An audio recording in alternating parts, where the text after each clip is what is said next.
Hermanos, os invito a que cojáis vuestra Biblia y abramos en Josué capítulo 24.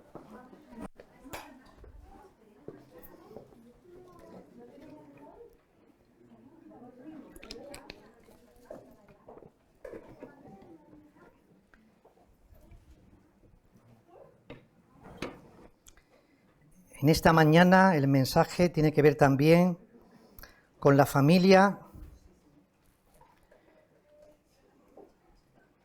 y hemos titulado el mensaje La familia cristiana, fuente de influencia en medio de nuestra sociedad. Así hemos llamado a este mensaje que compartimos y que todos somos conocedores de esta gran realidad de que la familia cristiana es una familia llamada por el Señor para ser de influencia en medio de las familias donde se encuentra.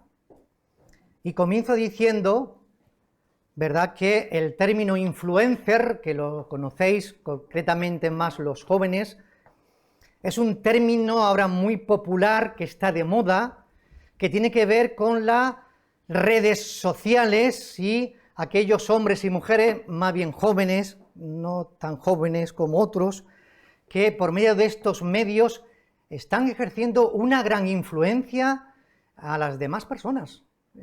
Y este término influencer no es un término español, es un anglicismo, por lo tanto nosotros lo utilizaremos, aunque quizás se me escape ahí, utilizaremos el término influyente o influente. O sea, la familia es una familia cristiana influyente en medio donde se encuentra. La idea es, como estamos diciendo, ¿verdad?, que como familia tengamos un efecto positivo sobre aquellas familias que están cerca de nosotros, porque esto es voluntad de Dios. Evidentemente, en la Escritura encontramos que la familia cristiana es un referente y debe ser un elemento de influencia con todas las familias con las que se encuentre. Claro, cuando hablamos de la influencia que la familia cristiana puede tener, estamos pensando en los valores que la familia cristiana tiene. Para hablar de los valores que la familia cristiana tiene, no podemos dejar de hablar sobre los valores del reino de Dios. Porque los valores del reino de Dios son los valores que la familia cristiana ha de haber adquirido, asumido y recibido para vivir según estos valores. Como tenéis en pantalla, ¿verdad?, podemos hablar de la igualdad, de la honradez, de la libertad, de la lealtad, del amor, de la reconciliación. Para que entendamos lo que estamos diciendo, me voy a detener brevemente en los tres últimos. La lealtad. Y específicamente en el matrimonio. No vamos a leerlo, pero como referencia, Mateo 19, Jesús enseña que para la familia cristiana lo más importante es la lealtad en el matrimonio, la fidelidad en el matrimonio. Y por lo tanto, el matrimonio es permanente. Frase favorita de vuestro pastor. Un noviazgo se rompe, está para romperse, pero un matrimonio no se rompe nunca. Porque lo que Dios unió, no lo separe el hombre. Hablemos del amor, el valor. Jesús nos dice, ¿verdad que fue dicho amar a tu amigo y maldecir a tu enemigo? Pues yo os digo, amad a vuestros enemigos. Yo os digo, ¿verdad?, bendecid a los que os maldicen. Yo os digo, haced bien al que os aborrecen. ¿Veis cómo estos valores que debe de impregnar la vida del cristiano, de la familia, son valores necesarios para nuestra sociedad, sean más justa, más equilibrada, más solidaria, y más fuerte y más próspera? Sin embargo, lo que tenemos es, no sé por qué me viene a la cabeza cuando vemos el telediario, la corrupción que hay en medio de la sociedad en la cual estamos viviendo. Hablemos de la reconciliación, otro elemento importante, ¿verdad? Cuando hablamos del amor hablamos de Mateo 5, hablemos de la reconciliación. Jesús dice, si tú vienes a traer la ofrenda delante del Señor y te acuerdas que tu hermano tiene algo contigo, ve y reconcíliate con él. El perdón. El valor del perdón que está tan ausente en nuestra sociedad. Así que nos encontramos, por lo tanto, que la familia cristiana tiene valores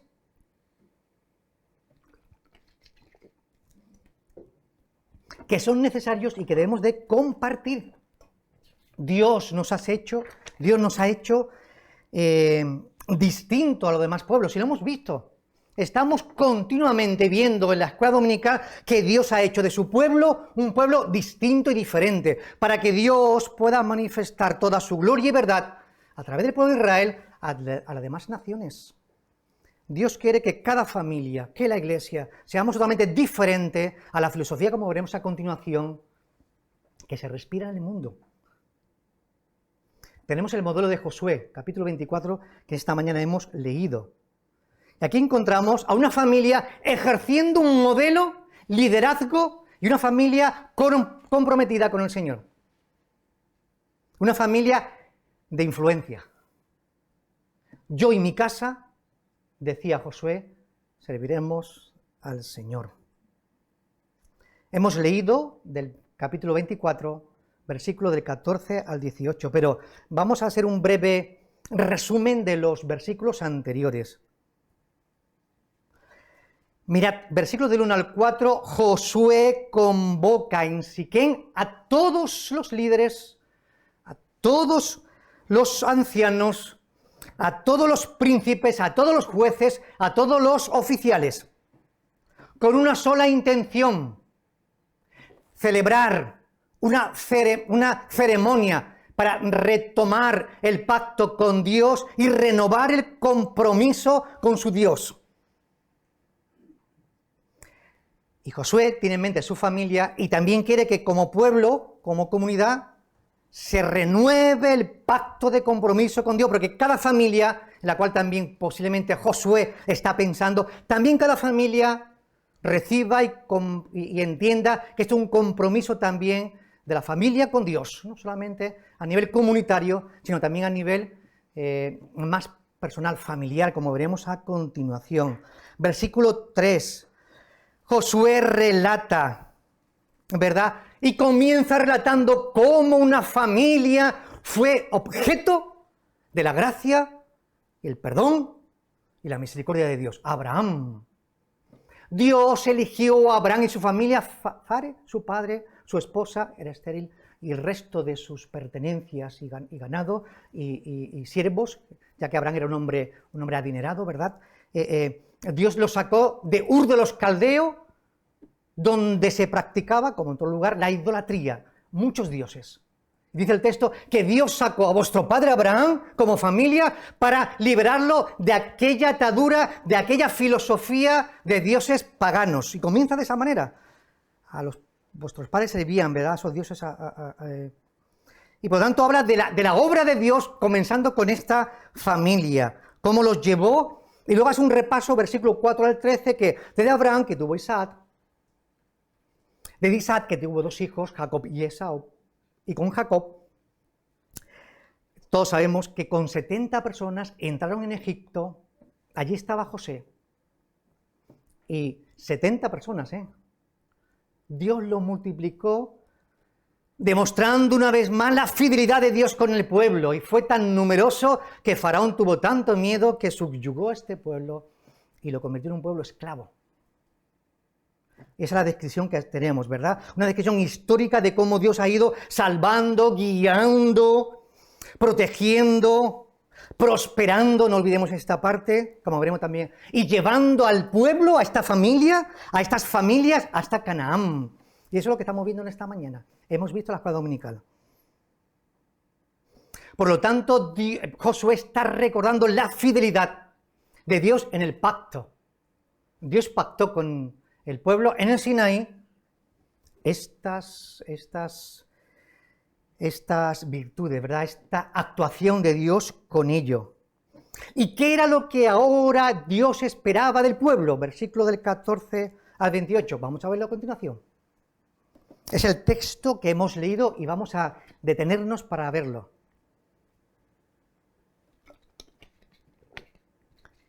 Lo que espera es que el pueblo renueve el pacto de compromiso. ¿Y cómo comienza?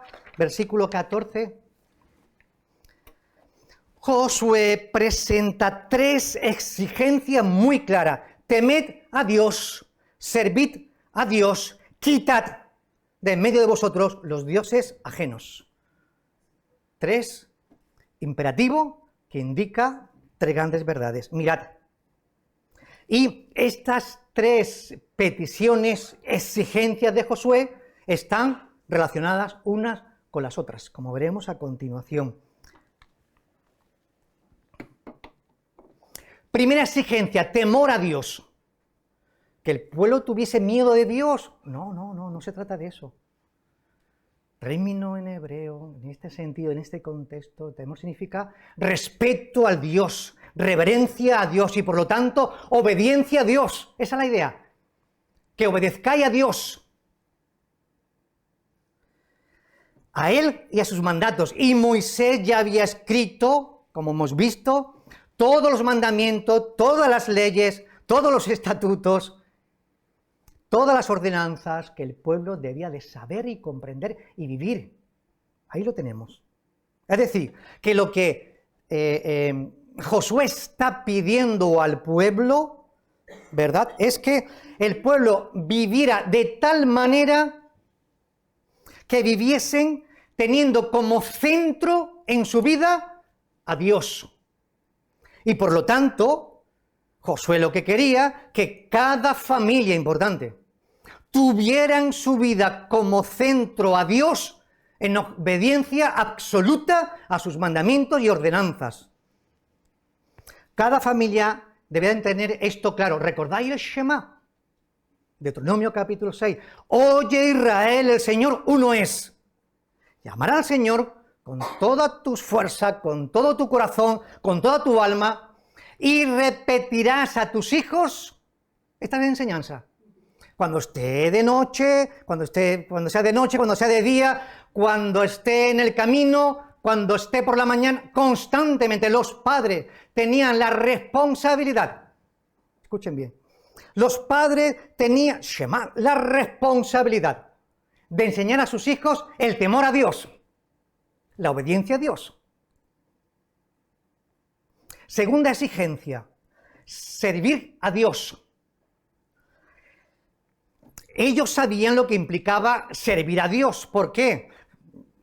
Escuela dominical hemos estado hablando, el servicio cultural que implicaba ser pueblo de Dios y Dios ser su Dios, ¿verdad? Implicaba esta relación de holocaustos, sacrificios, celebraciones, fiestas.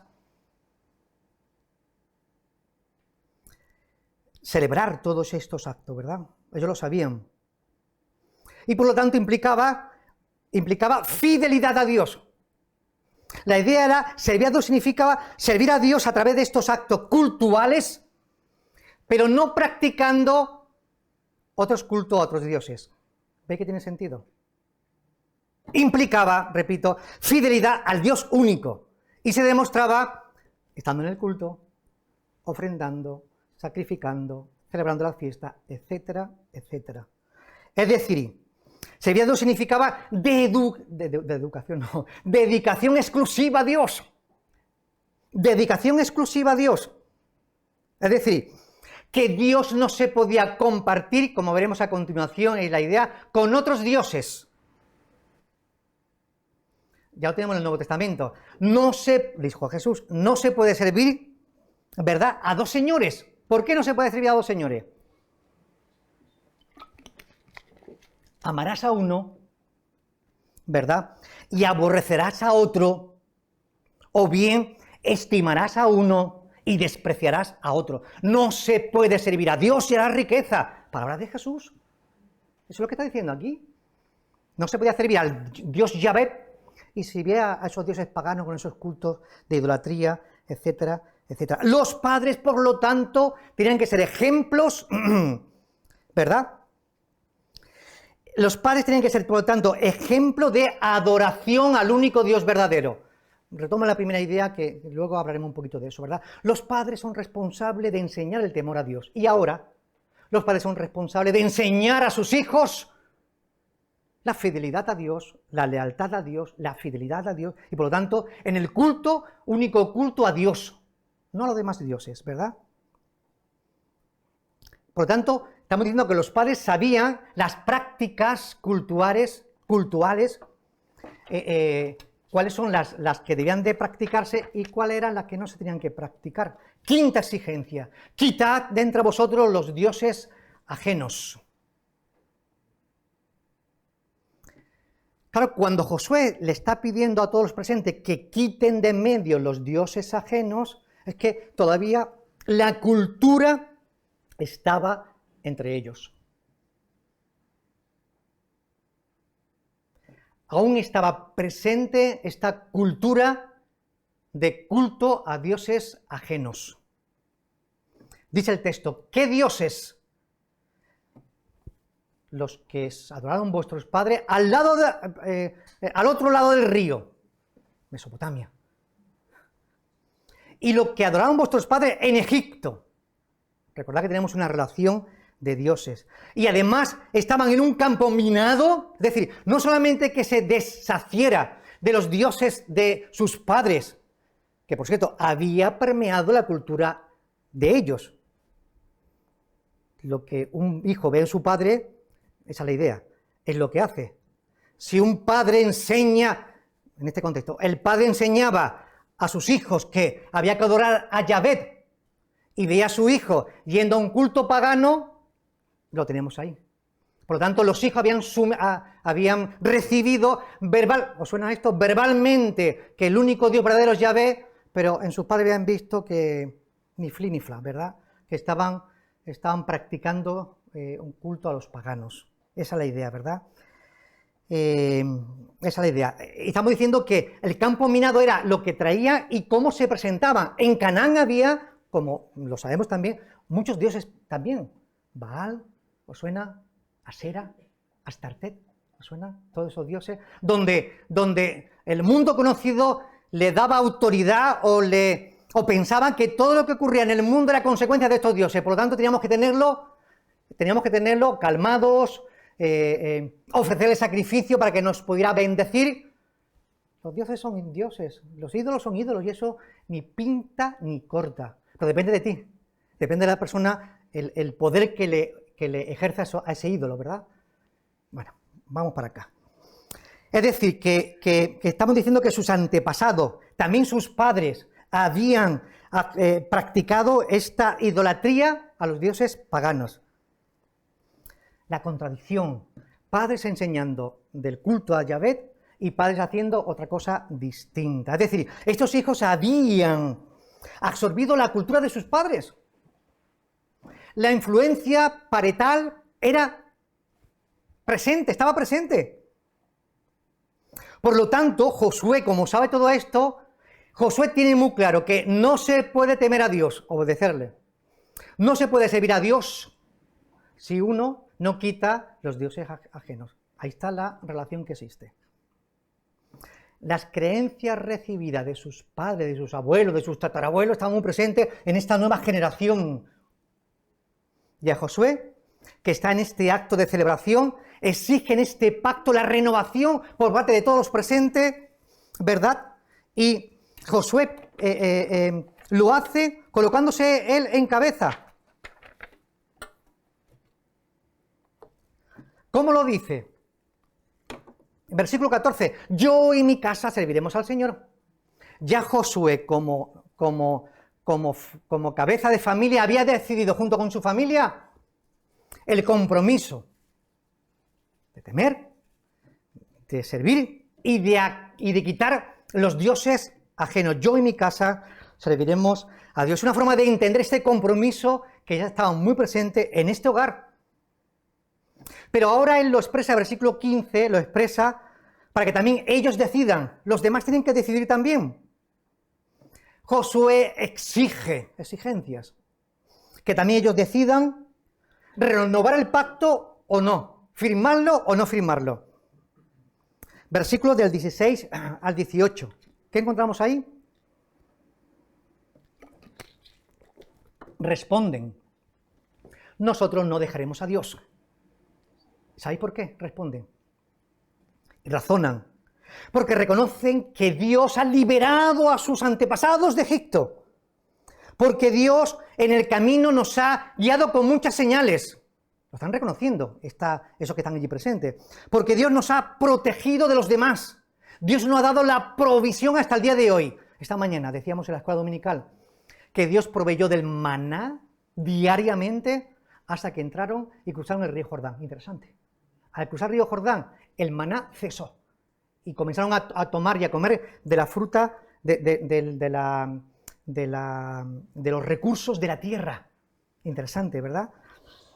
Y también ellos habían visto cómo Dios había protegido a este pueblo en todo el camino de los demás y de los guerreros. Y el último que relata estos textos es que ellos habían visto cómo Dios había conseguido derrotar a reyes tan importantes como los 2 reyes amorreos, recordáis, ¿verdad? Por tanto, de nuevo ahora son ellos quienes están señalando la fidelidad de Dios. Antes Josué y ahora son ellos, señalando la fidelidad de Dios, recordando como un repaso de esta fidelidad. Versículos 19 y 20. Escuchen bien. Versículos 19 y 20.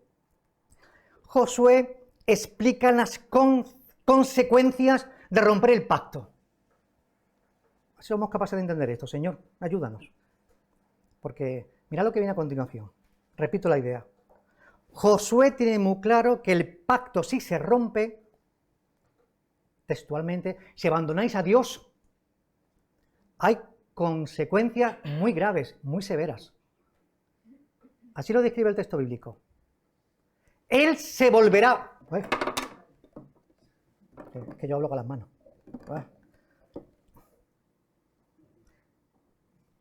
Él se volverá a vosotros. Primera observación. Interesante, ¿no? Él os hará mal. Ve el texto lo que está diciendo. Segunda observación.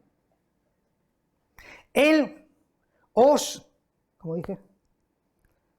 Consumirá. Tercera observación. ¿Qué significa esto? Repitamos, vamos a centrarnos aquí. Josué está diciendo que si ellos abandonan a Dios, Dios se volverá a ellos. Dice literalmente la Reina Valera del 60. Dios os hará mal. Y Dios os consumirá. ¿Qué significa esto? ¿No creéis que son palabras aterradoras? Son palabras que hay que entenderlas, ¿eh? Es decir, lo primero que nos viene a la mente es que con Dios no se juega, hermanos míos. Eso es lo que está diciendo ahí. Con Dios no se juega. Esto no es un juego. Si uno se compromete con Dios, hazlo para siempre, para toda la vida. Si uno se compromete con Dios y luego tiene un pie aquí y otro pie en el mundo, bueno, vamos a dejarlos ahí. ¿Qué está ocurriendo? Estamos en un momento de un pacto, y el pacto en este contexto social, para un judío, para el pueblo, está entendiendo que el pacto es un rey y un vasallo. Rey que determina ¿verdad? Un rey que determina el espacio, el lugar, la protección, el castillo donde se encuentran, ¿vale? Aunque yo me voy a otro siglo, pero bueno, el rey que protege, que ayuda, y los súbditos que sirven a este rey. Y si se rompe el pacto, hay consecuencias graves para los súbditos. Y esta es la idea que hay aquí. Dios es el rey, ellos son súbditos. Tienen que saber que si se abandonan a Dios, hay consecuencias muy graves, muy serias. ¿Cómo entender, por lo tanto, estas 3 afirmaciones? ¿Por qué las repito? Porque quiero que la penséis bien, porque no es fácil. ¿Cómo entender estas 3 afirmaciones? Dios se volverá a vosotros, Dios os hará mal y Dios os consumirá. ¿Cómo entenderla? ¿Quién es el guapo que piensa en esto? Mira, hermanos, cuando uno, lo hemos dicho también en la escuela dominical, uno tiene dudas, pues acude a los expertos, ¿verdad? Vamos a ver qué dicen los expertos, los eruditos. Y uno empieza a investigar, a ver, y nadie se atreve a decir nada. ¿qué podemos decir nosotros? Yo comparto mi sugerencia. Marvin y Jesús, ¿verdad? Porque nadie se atreve, los eruditos no se atreven a decir nada. Imaginemos, a mí me ha ayudado a entender esto, imaginemos que Dios es el rey, ellos son el súbdito, Dios va adelante y el pueblo va detrás. O esposo y esposa, ¿verdad? Dios va adelante y la esposa va detrás, en el buen sentido, ¿sí? No no creo que me podáis malentender ahora, ¿verdad? Pero es la idea, es la figura. Dios va adelante, el pueblo va detrás y el pueblo decide alejarse de Dios. ¿Qué es lo que hace Dios? Se da la vuelta y dice, ¿qué pasa? ¿No habéis decidido serme fiel? Dios se da la vuelta y dice, ¿qué pasa? ¿Por qué lo estáis haciendo? Eso es lo que yo quiero ver aquí, ¿sí? Pero ahora viene lo más complejo. ¿Qué pasa? ¿Por qué lo estáis haciendo? ¿Por qué? Me habéis dicho pacto. Pensemos en el matrimonio. No sé por qué me viene a la cabeza. Un matrimonio. Cuando alguien se casa en un matrimonio, ¿qué ocurre? Que se rompen los matrimonios. Porque uno de los cónyuges rompe el pacto. Infidelidad o mil cosas más. Pues eso que está pasando aquí. Ha roto el pacto. ¿Qué pasa? ¿Por qué lo hacéis? Primera verdad. Segunda verdad. Él os hará mal. A ver si al final yo también coloqué algo. No. Se me escapó. Vale. Él os hará mal. ¿Cómo que Dios hará mal? ¿No hemos predicado aquí que de Dios viene todo don perfecto y toda, ¿cómo era? Gracias, se me olvidaba Santiago 5:17. De Dios procede todo don perfecto y toda dádiva buena. Procede de lo alto, del Dios de las luces, del Padre, no me acuerdo bien lo que dice. De Dios no viene nada malo, hermanos. Entonces, ¿cómo que Dios hará mal? ¿Alguien me lo puede explicar? Mirad, Dios hasta ahora ha prosperado al pueblo. Dios hasta ahora ha protegido al pueblo. Dios hasta ahora ha cuidado del pueblo. Y si el pueblo quiere alejarse de Dios, dejará de ser prosperado, ¿se entiende? Dejará de ser cuidado. Y entonces dejará el pueblo de ser pueblo de Dios. ¿Cuáles son las consecuencias de abandonar a Dios? Pues si Dios había prosperado, esta es la idea, había prosperado, había guardado, había protegido, le había dado la tierra prometida, si el pueblo abandonaba de Dios, la sociedad que se iba a crear era un caos nacional. Un caos nacional. No habría respeto por los mayores.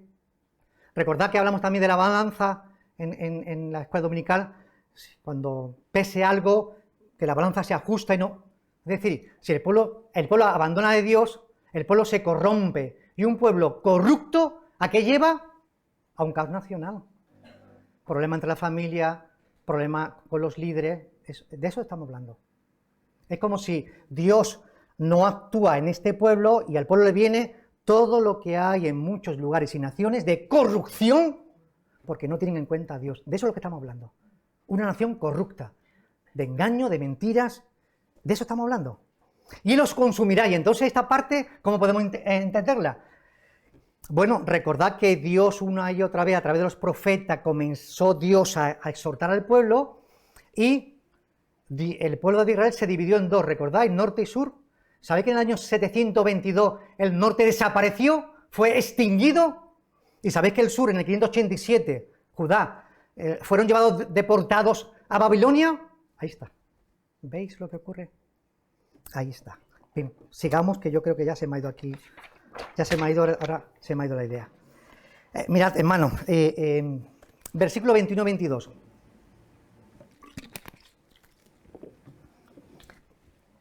Sois testigo de este pacto. Versículo 23-24. Por lo tanto, Josué pide que ellos comiencen a destruir los dioses ajenos. Lo hemos leído. Es decir, vamos a pactar, comenzar ya en este momento a deshaceros de los dioses ajenos. Quitad ahora, es una acción inmediata, dice el texto, ahora todo lo que había arrastrado de vuestros padres, quitadlo. Hoy es el momento, hoy es el día de salvación, es lo que está diciendo él. Concluye, versículo 25 al 28. Dice que entonces ellos dicen que no van a abandonar a Dios, firman el pacto, Josué lo recoge, elabora el pacto, lo escribe la ley de Dios y señala una piedra grande como testimonio. Eso lo hemos visto ya esta mañana en la escuela dominical, ¿verdad? Hasta ahí. ¿Por qué está ocurriendo todo esto? ¿Por qué ocurre todo esto? ¿Por qué ocurre todo esto? ¿Por qué toda esta exigencia? Porque Josué sabe que el pueblo de Israel va a entrar en Canaán, va a formar una nueva sociedad. Lo que dijimos también antes. Está entrando en Canaán. Va a crear una nueva sociedad. Se va a crear un nuevo Estado de Israel. Aunque ya sabéis que políticamente fue en 1900, no digo la fecha que se me olvida, 48, 58, no importa tanto. Pues vamos aquí. Está la sociedad. Y quería que estas familias tuviesen muy en cuenta, ¿verdad?, el estilo de vida que Dios le demandaba a ellos, para que pudieran ser de influencia a los pueblos de alrededor. Esa es la idea, ¿vale? Es decir, que Dios quería que a través de Moisés, el pueblo establecido en Canaán, con estos valores del reino, que tengo muchos y ya no lo voy a mencionar, estos valores del reino, fuesen de influencia para el resto. Solamente voy a mencionar uno. En todo este estudio bíblico de la escuela dominical hemos hablado que se daba asilo a los esclavos. En aquellas sociedades esto no existía. ¿Veis el valor de la sociedad judía? Dar asilo a los esclavos. Recordad lo que hablamos también, hay mucho más elementos pero no lo menciono. Recordáis también el Shabbat. ¿Cómo? Sí, que toda la sociedad judía descansaba un día a la semana. También los esclavos, también los animales. Y esto, en aquella sociedad, lo hemos visto en la escuela dominical, no existía. Son valores. Dios quería que a través de este pueblo creara una sociedad más justa, más equilibrada, más perfecta. Esa palabra no me vale. Entre ellos, son los valores. Ahí está la idea. Eso es lo que pretendía, ¿verdad? Mirad.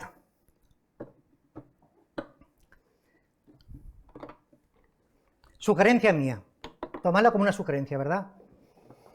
Si hemos hablado de los padres del compromiso, de los padres de enseñar temor a Dios en el hogar, los padres de enseñar el culto a Dios, pero viviendo de manera distinta. Estos padres no se habían comprometido, se habían comprometido con el pacto en el Sinaí, ¿verdad? De palabra, pero de hecho nada. Entonces, 3 sugerencias. Yo creo que hoy día las familias cristianas, para ser de mayor influencia, por decirlo de manera positiva, tienen que superar 3 barreras. La primera, lo digo para vuestra sugerencia, a lo mejor no estáis de acuerdo conmigo, pero yo creo que en el fondo nos está ocurriendo que hemos trasladado, hemos quitado a Dios del hogar. Llamo aquí egocentrismo versus contra cristocentrismo. En el hogar Dios no está. En el hogar, ¿sabéis lo que está? Estamos nosotros. Nuestras prioridades, nuestros deseos, nuestros trabajos, nuestras voluntades, y Dios está aparte. Es una enseñanza de la familia, ¿eh? Segunda idea. Me parece a mí que hemos cambiado la educación parental por la educación eclesial. Es decir, los padres tienen la responsabilidad de enseñar a sus hijos las cosas de Dios. Y me temo que hemos delegado esta responsabilidad en domingo a que lo haga la iglesia. Y durante la semana los padres no se dedican a sentarse con sus hijos a enseñarle la disciplina del Señor. No lo hacemos. Y tercera, creyentes versus discípulos. El que cree es cualquiera. Hasta los diablos creen y tiemblan. Pero el discípulo es el que se compromete, el que se entrega a Dios. Y creo que lamentablemente estamos creando más creyente que discípulo.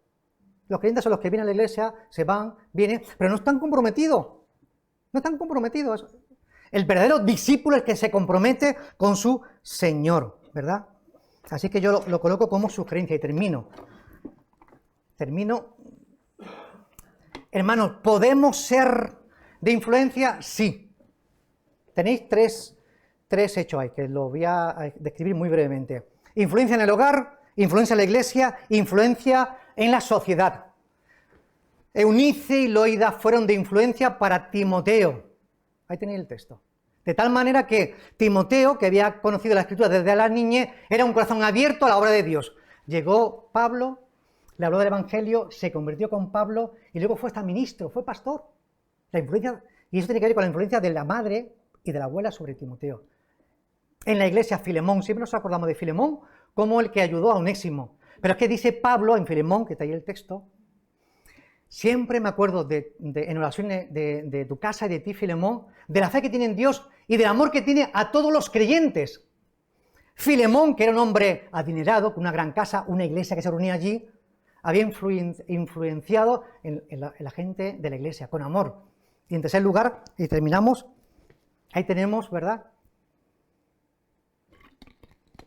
Esther, ¿recordáis esta historia? Bella historia. Esther es una historia donde se narra a Dios actuando y no aparece Dios por ningún lado. La palabra Dios no aparece en Esther, sin embargo está en cada momento. Esther, sobrina de Mardoqueo, ¿verdad? Jovencita, se hace reina. Amán, un malvado gobernador, ha conseguido engañar al rey para que con un decreto real se asesine a todos los judíos, y Esther consigue presentarse ante su rey para que le escuche la tienda y le pide que, ella quiere defender a su nación. ¿Qué ocurre? Que un decreto real no puede anularse. Leed la historia, que es muy bonita. Entonces, ¿cuál es la salida? Un nuevo decreto real. Y entonces el rey firma un nuevo decreto real donde los judíos pueden defenderse. Así que Esther es usada por Dios para salvar a toda una nación en todos los lugares donde se encontraba. Hermanos, hermanas, dijo Jesús que tenemos que ser sal y luz, ¿verdad? También la familia. Tenemos que ser sal y luz en medio de la sociedad. ¿Creéis que tenemos que quitar algo de nuestra cultura familiar? ¿Creéis que tenemos que derribar algo para poder ser una familia con influencia a lo que está a nuestro alrededor? Pues que sea así, que lo hagamos y que Dios en esta mañana nos bendiga a todos. Amén.